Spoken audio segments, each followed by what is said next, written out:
irreechi ayyaana keenya ayyaana Oromoo miidhagaa argatee dhugumaa miidhagaa goone kabajuun nurra jiraata. Godaannisni kanaan dura irreecha irratti nu mudataa ture haa dhaabbatu, nurraa dhaabbachuu qaba.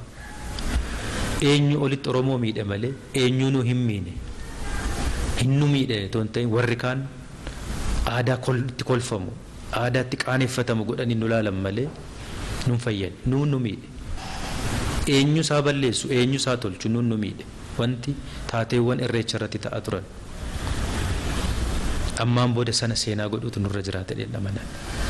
Seenaa godhuu qaba. Aadaa miidhagaa qabna, aadaa keenya miidhagaa sana waltajjii irratti agarsiisuudha. Isatu nu fayyada.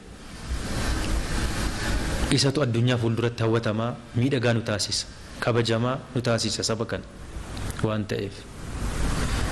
Kanaafuu irreechi keenya baranaa ummanni keenya karaa adda addaa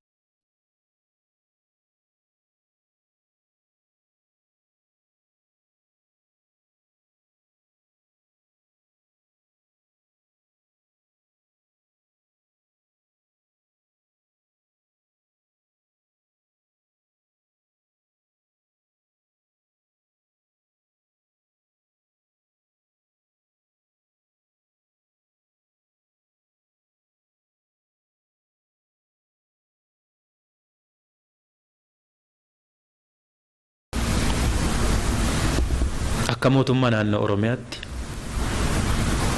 irreechi kun ayyaanni irreecha ayyaana mootummaa miti. Ayyaana uummata kanaati, saba kanaati. Kanaafiyyuu uummanni kun yookiin sabni kun akkaataa aadaa isaatiin ayyaana kana kabajachuu qaba.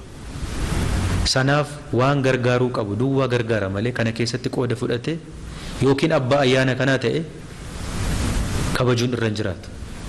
Yoo kana ta'e aadaa balleessuudha. Adu maleedha kun mataan isaayyuu. Aadaan wahii kamiiniyyuu wal makachuun irra hin jiraatu. Inni guddaan nuti eegumsa jennee birgeedii 2-3 gadhiisneedhaaf nagaa ta'uu hin danda'u. Nuti keessaa baaneedhaaf mootummaan keessaa baheedhaafis nagaan dhabu.